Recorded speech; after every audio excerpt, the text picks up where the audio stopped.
Ονομάζομαι Βλαχούδη Δέσποινα, είμαι γεωπόνος με μεταπτυχιακή ειδίκευση στο τμήμα των χημικών μηχανικών. Γεια σας, εγώ είμαι η Ισχύου Μπουρανίκη, είμαι απόφοιτη γεωλόγος και έχω και ένα μεταπτυχιακό τίτλο από το τμήμα χημικών μηχανικών. Εργαζόμαστε στο Εργαστήριο Έρευνας και Ανάπτυξης της εταιρείας GeoEllas, μια ελληνική εταιρεία η οποία ασχολείται με την παραγωγή, επεξεργασία και πώληση αργύλων. Παράλληλα, εγώ εργάζομαι και ως υπεύθυνη διαχείρισης περιβάλλοντος σε ό,τι αφορά τα περιβαλλοντικά ζητήματα της εταιρείας.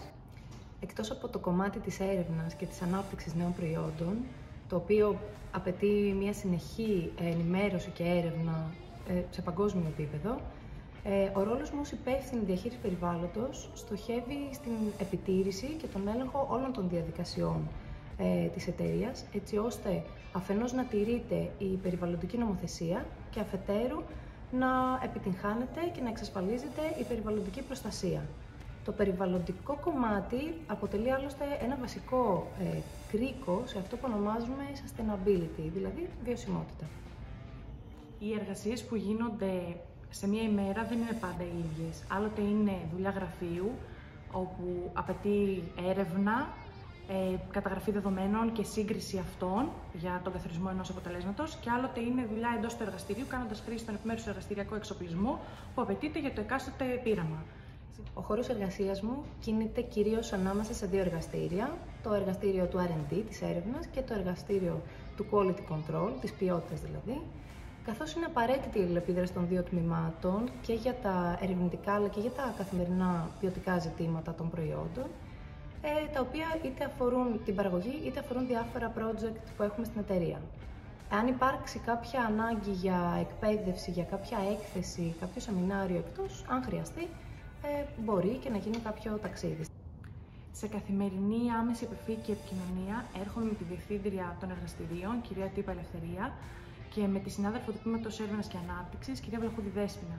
Ακόμη έρχομαι σε καθημερινή επαφή και επικοινωνία με το υπόλοιπο προσωπικό του Τμήματος Ελέγχου Ποιότητας, και όταν κρίνεται απαραίτητο γίνεται επικοινωνία και συναντήσεις με προσωπικό των υπόλοιπων τμήματων. Το κομμάτι περιβάλλον διαδραματίζει ένα πολύ σημαντικό ρόλο στον κύκλο βιωσιμότητας μιας εταιρείας.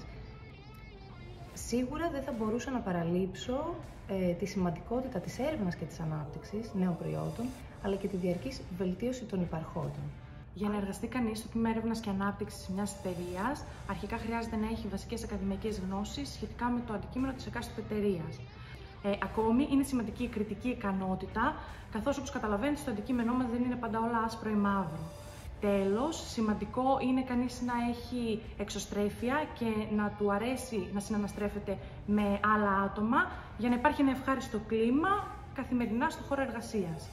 Ως γεωπόνος στον κλάδο της εξορρυκτικής βιομηχανίας και στο τμήμα της έρευνας, εκτός από τις βασικές γνώσεις που λαμβάνει κανείς στο πανεπιστήμιο, στη σχολή, απαιτείται μια συνεχής εκπαίδευση, αυτό που λέμε μια συνεχιζόμενη μάθηση.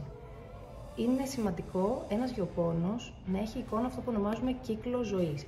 Αυτό που γενικότερα ονομάζουμε ανοιχτό μυαλό, αν μπορούμε να πούμε έτσι την έκφραση, θεωρώ ότι είναι μια πολύ βασική δεξιότητα, καθώς μπορεί να εξασφαλίσει μια διορατικότητα η οποία να φέρει ένα νέο καινοτόμο αποτέλεσμα. Τη μεγαλύτερη χαρά στη δουλειά μου τη δίνει πραγματικά όταν έχει αποτέλεσμα αυτό που έχουμε σχεδιάσει. Δεν νομίζω ότι υπάρχει μεγαλύτερη πρόκληση από το να λειτουργεί συνεργατικά μια ομάδα. Τον εαυτό μας στο μέλλον το φανταζόμαστε σίγουρα έχοντας βρει κάποιο νέο καινοτόμο και ευφυές προϊόν, πάντα φιλικό προς το περιβάλλον. Μεγάλη πρόκληση για μας αποτελεί το να παράγουμε νέα προϊόντα σαν εταιρεία, τα οποία θα απευθύνονται σε κοινό διαφορετικό από αυτό που μέχρι στιγμής συνεργαζόμαστε.